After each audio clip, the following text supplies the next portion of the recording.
ভয়ঙ্কর বিপর্যয়ের মধ্য দিয়ে যাচ্ছে দেশ। এই বিপর্যয় দেশের জন্য যেমন আওয়ামী লীগের জন্য একটা বিপর্যয় তো বটেই। গত 15 বছর অলমোস্ট তেমন কোনো চ্যালেঞ্জ ছাড়া ক্ষমতায় থাকতে গিয়ে আওয়ামী লীগ তারা মনে করেছিল যে কোনো সমস্যাই তাদের আর সমস্যা না, তারা সব কিছু খুব সহজে সামলে উঠতে পারবে। কেউ কেউ ভাবতে পারেন যে সমস্যাটা একটু চাপ গেলেও তারা সামলে উঠেছে। আমি মনে করি না আওয়ামী লীগ আসলে এই সমস্যাটা আর সামলে উঠতে পারবে না বলে আমি বিশ্বাস করি। কেন সেটা বিশ্বাস করি, কেন এটা আওয়ামী লীগের পতনের শুরু, আমি খুব দ্রুত এটা নিয়ে কথা বলবো। কিন্তু এই যে চাপে পড়েছে, চাপে পড়ার পর একটা জিনিস আমরা খুব ইন্টারেস্টিংলি খেয়াল করতে পারবো, আমরা যদি খুব একাডেমিকলিও চিন্তা করি, আমি অ্যানালিসিস করার চেষ্টা করি, but I got my own opinion. আমার একটা পরিচয় আছে, আমি সরকার বিরোধী অ্যাক্টিভিস্টও। কিন্তু সেটাকে সরিয়ে রেখে যদি আমরা একটু খেয়াল করি যে আওয়ামী লীগ এই চাপে পড়ে তার বয়ানে কতগুলো ডিজাস্ট্রাস ভুল করছে, আমি এই ভুলগুলো একটার পর একটা নিয়ে আসার চেষ্টা করব। আজকেও একটা নিয়ে কথা বলি। মানে এই বয়ানটাকে, তাদের বয়ানকে তারা এস্টাবলিশ করার জন্য আমরা যারা পাল্টা বয়ান তৈরি করার চেষ্টা করি, তাদেরকে রীতিমতো টিভি টক শোতে নিষেধ করে দেওয়া হয়েছে, আমরা কেউ ডাক পাচ্ছি না।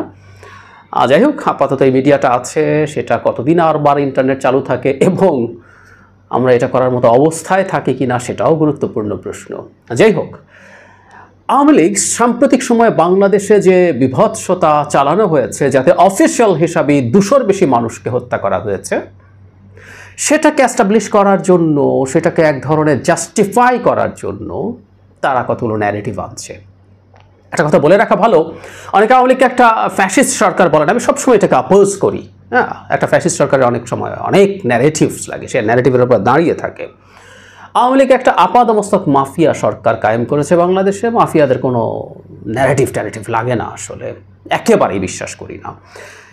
তবে এই সরকারটা কতগুলো ফ্যাসিস্টদের মতো কতগুলো টুল ব্যবহার করে তার মধ্যে তারা এক ধরনের ন্যারেটিভ তৈরি করার চেষ্টা করেছে, এবং সে যেহেতু মাফিয়া হয়ে গেছে, সে আর ফ্যাসিস্ট না, তার এই ন্যারেটিভ তৈরির মধ্যেও ডিজাস্টারাস ভুল করছে। আমি সেই জায়গাটায়ও পরে আসবো। যেমন খেয়াল করি, এই যে ভয়ঙ্কর ম্যাসাকার করা হলো, মানে 200-র বেশি মৃত্যুর কথা বলা হচ্ছে, কয়েক গুণ মৃত্যু হবে, অনেকেই সেটা প্রেডিক্ট করছেন লজিক্যালি, বিভিন্ন সোর্সে আমাদের কাছে অনেক তথ্য আসছে। কিন্তু এই সংখ্যাটাকেও যদি আমরা ধরে নিই, কি বিভৎস সংখ্যা, কি বিরাট সংখ্যা। হাজার হাজার মানুষ ইনজিওর্ড হয়েছে নানা রকমভাবে। মেইন স্ট্রিম পত্রিকায় খবর আসছে, কারো পা কেটে ফেলতে হবে, কারো চোখ চলে গেছে, বুক ঝাঁঝরা হয়ে গেছে, ছররা গুলিতে, ইত্যাদি ইত্যাদি। আমাদের সামনে এই বিভৎসতাকে জাস্টিফাই করার চেষ্টা করা হচ্ছে, ওরা ছাত্র না, অন্য কেউ ঢুকে পড়েছে, বিএনপি জামাত, এবং তারা বস্তি থেকে টোকাই, তাদের ভাষায় ভাড়া করে এটা করিয়েছে।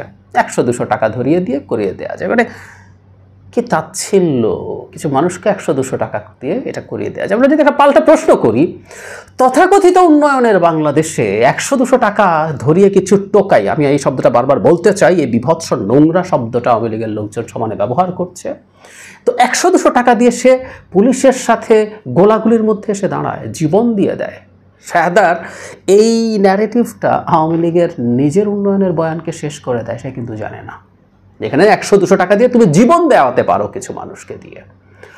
যাই হোক, এটাকে জাস্টিফাই করার জন্য রাষ্ট্রীয় সম্পদের ক্ষতি হয়েছে, রাষ্ট্রীয় সম্পদ, এখন আবার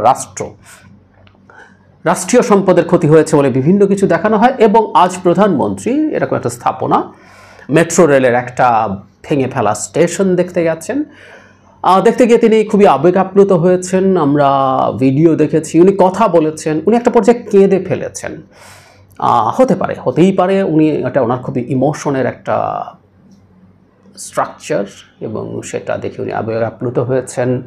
এবং এই রকম অকল্পনীয় ভ্যান্ডালিজম চালানো হয়েছে, তিনি জনগণকে এদের বিরুদ্ধে রুখে দাঁড়ানোর জন্য বলছেন, ইত্যাদি ইত্যাদি। সো সরকারের চেষ্টার জায়গাটা আমি খেয়াল করেছি, সেতু ভবনও জ্বালিয়ে পুড়িয়ে দিয়েছে। সেতু ভবন নিয়ে খুব বেশি আলাপ অতটা আনা হয় নাই, কারণ সেতু ভবন সাধারণ মানুষ ব্যবহার করে না। আপনি বহু লুটপাট করে মেট্রো রেল তৈরি করেছেন, আমরা প্রচুর কথা বলেছি উইথ ডেটা। আপনি এলিভেটেড এক্সপ্রেসওয়ে করেছেন বহু গুণ টাকা দিয়ে, বহু লুটপাট করে। কিন্তু এলিভেটেড এক্সপ্রেসওয়েরও টোল প্লাজায় আগুন জ্বালানো হয়েছে। এই জিনিসগুলো একটু বেশি সামনে আনার চেষ্টা করা হচ্ছে, এবং জনৈক আওয়ামী লীগের দামি এমপি সুযোগ পেলে পদ্মা সেতুও ভেঙে দিত, এই আলাপ আছেন। তার মানে যে জিনিসগুলো মানুষ মোটা দাগে ব্যবহার করছে, সেগুলোকে আপনি সামনে এনে সিম্প্যাথি পাওয়ার চেষ্টা করছেন, দেখো এগুলো ভেঙে ফেলছে, সো আমরা গুলি করে যে মেরে ফেলেছি এতগুলো মানুষকে, সেটা জায়েজ হয়ে গেছে। এই হলো তাদের মোটা দাগের ন্যারেটিভ। আমি দেখলাম টিভিতে জাস্ট বসে বসে সম্পদের ক্ষতি, মানে এতগুলো মানুষ বাংলাদেশের ইতিহাসে 3-4 দিনে 200-র বেশি মানুষ মারা যায় নাই স্বাধীন পাকিস্তান আমলেও যায় নাই। আমার যতদূর মনে পড়ে সেটা হচ্ছে স্বাধীনতার আগে পরে 7ই মার্চে শেখ মুজিবুর রহমান যখন ভাষণ দেন তখন সারা বাংলাদেশের বিভিন্ন জায়গায় বাঙালি বিহারি, তাও বাঙালি বিহারি রায়ট, এবং ওখানে মানুষ মারা যাচ্ছিল, কিছু পুলিশের গুলিতেও মারা গেছে, কিন্তু রাষ্ট্রীয় বাহিনীর গুলিতে এই পরিমাণ মানুষ পাকিস্তান আমলেও মারা গেছে বলে আমি অন্তত নিশ্চিতভাবে মনে করতে পারছি না। তো আপনি ওই মৃত্যুগুলোকে আপনি লঘু করছেন, এটা দিয়ে লঘু করছেন কি দিয়ে, যে আপনার যেহেতু রাষ্ট্রীয় স্ট্রাকচার ভাঙছে এবং যেহেতু সাধারণ মানুষ কিছু স্ট্রাকচার ব্যবহার করে, সেই জায়গাটায় তারা টাচ করার চেষ্টা করছে, কানেক্ট করার চেষ্টা করছে। আর সস্তা প্রাণ ছাত্ররা খুব একটা মারা যায় নাই, ন্যারেটিভ এরকম, ছাত্ররা কিছু মারা গেছে টোকাই। আমরা তাহলে একটা প্রশ্ন করি, আসলে আওয়ামী লীগের কাছে কতশো টোকাই বা কত হাজার টোকাইয়ের জীবনের মূল্য একটা মেট্রো স্টেশনের সমান বুঝতে হবে। তাদের কাছে মনে হয় এই স্টেশনগুলো বাঁচানোর জন্য শত শত বা হাজার হাজার, আমরা তাত্ত্বিকভাবে ধরে নিলাম 200 জন যারা মারা গেছে, আহত হয়েছে যারা, প্রত্যেকে আওয়ামী লীগের ভাষায় তারা টোকাই।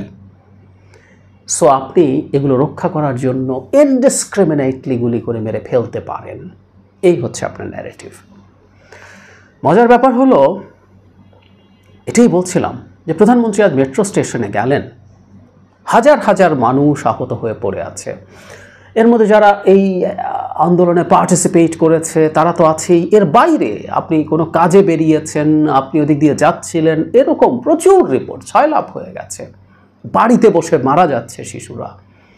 আপনি প্রধানমন্ত্রী খেয়াল করে উনি হসপিটালে যেতে পারতেন, আহতদের পাশে দাঁড়াতে পারতেন।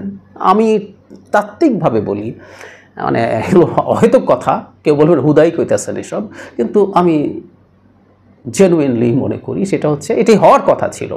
ধরলাম আমরা প্ররোচনা দিয়ে, ভুল কথা বলে, কিছু টোকাইয়ের হাতে 100-200 টাকা দিয়ে আপনি এদেরকে আনলেন করতে, তো ও আহত হলো, তো ও তো পথভ্রষ্ট হয়েছে। ইভেন ও যদি বিএনপি, জামাত বা শিবিরের এই ন্যারেটিভগুলোই তো আনা হচ্ছে, যদি অ্যাক্টিভিস্ট হয়ে থাকে, যে মানুষটা আহত হয়েছে রাষ্ট্রীয় বাহিনীর গুলিতে, তাদেরকে দেখাও তো প্রধানমন্ত্রীর জন্য ভুল কিছু না, উচিত। প্রধানমন্ত্রী বাংলাদেশের প্রধানমন্ত্রী, যদিও বহু সময়ই উনি ওনার বক্তৃতা বা ওনার কথাবার্তায় আমাদের কাছে ওনাকে বাংলাদেশের প্রধানমন্ত্রী বলে মনে হয় না, তিনি আওয়ামী লীগের প্রধানমন্ত্রী, উনি আমাদের আপামর জনসাধারণের প্রধানমন্ত্রী না। যেই মানুষগুলো এই হয়েছে তাদের জন্য খুব সিরিয়াস ধরনের কোনো দুঃখ প্রকাশ, এই যে বললাম, দেখা যেতে পারত, দেখছেন না। মজার ব্যাপার হচ্ছে আমরা এই ব্যাপারগুলো ধরতে পারছি, আমরা দেখছি, আমরা খেয়াল করছি, আমরা খেয়াল রাখছি, আমরা অনেকেই অলরেডি বলছি মানুষের জীবনের চাইতে মূল্যবান আর কিছুই হতে পারে না, সত্যিই পারে না। এই কথা আমরা বুঝি, প্রত্যেকে বুঝি, খুব ভালোভাবে বুঝি। প্রধানমন্ত্রী প্রায় বলেন প্রিয়জন হারানোর কষ্ট কতটা, এটা ওনার চাইতে আর কেউ বেশি জানে না। ট্রু, ওনার জীবনে যা ঘটেছে, ওনার ব্যক্তিগত জীবনে যা ঘটেছে, খুব অল্প মানুষের জীবনে এরকম ঘটে। সকালে আপনি ঘুম থেকে উঠে জানতে পারলেন আপনার পরিবার পুরো শেষ হয়ে গেছে। ট্রু, তাই যদি হয়ে থাকে, এই অন্য মানুষগুলোর যে স্বজন হারানোর বেদনা, তার ভাষ্যমতেই তারই অনেক বেশি ভালো করে বোঝার কথা ছিল, ফিল করার কথা ছিল। এমন করে যদি ফিল নাও করতেন, অন্তত একজন প্রধানমন্ত্রী হিসেবে তার দায়িত্ববোধের জায়গায় কিন্তু ওটা ছিল, কিন্তু উনি সেটা করেননি। এবং পুরো ন্যারেটিভটা আজকে প্রধানমন্ত্রী মেট্রো রেলে যাওয়া এবং সেখানে কথা বলা দিয়ে আমাদের কাছে স্পষ্ট হলো যে এতদিন ধরে কেন বারবার স্থাপনার ক্ষতি হয়েছে, রাষ্ট্রীয় সম্পদ ক্ষতিগ্রস্ত হয়েছে, মেট্রো রেল যেটা দিয়ে মানুষ বেনিফিটেড হচ্ছে, এলিভেটেড এক্সপ্রেসওয়ে যেটা দিয়ে মানুষ বেনিফিটেড হচ্ছে, সেটার উপর আঘাত এসছে। এই ন্যারেটিভ আনার কেন চেষ্টা করা হয়েছে? শেষ কথা যেটা শুরুতে যেটা বলছিলাম, যে এই সরকারের আসলে ন্যারেটিভ ফেল করারই কথা ছিল। আপনি যদি ফ্যাসিস্ট হতেন, আপনি ন্যারেটিভের ব্যাপারে মনোযোগী থাকতেন। আপনি গণতান্ত্রিক হলে তো ন্যারেটিভের ব্যাপারে আরও বেশি মনোযোগী থাকারই কথা। ক্রমাগত আপনাকে মাথায় চিন্তা রাখতে হবে কী করে আসলে মানুষের কাছে যাওয়া যায়, কোন ন্যারেটিভটা মানুষের সাথে কানেক্ট করা যায়, বা কথ্য ভাষায় কোন ন্যারেটিভ মানুষ খায়, এটা চর্চার মাধ্যমে বোঝা যেত। কিন্তু যে সরকারটা জাস্ট বিভৎস বর্বর বল প্রয়োগের মাধ্যমে ক্ষমতায় টিকে আছে, সেই সরকার ন্যারেটিভ মানুষ খাচ্ছে কি খাচ্ছে না সেটা বোঝার জায়গাতেই আরও নাই। ওর যে ন্যারেটিভ হয় না, ওই ন্যারেটিভ যে মানুষ খায় না, ওটা বোঝারও জায়গা থেকে তারা বহু দূরে সরে এসছে। সাম্প্রতিক সময়ে আমরা ঠিক সেটাই দেখতে পাচ্ছি। মেট্রো রেলে গিয়ে প্রধানমন্ত্রী যাওয়া, সেখানে যা করা, এমনকি আওয়ামী লীগ এবং মিডিয়া যা যা বলানো হচ্ছে সব কিছু দিয়ে আমরা সেটা বুঝলাম। আরও বেশ কিছু এরকম ন্যারেটিভ নিয়ে, তাদের ডিজাস্টারাস মিস্টেক নিয়ে আমি কথা বলবো।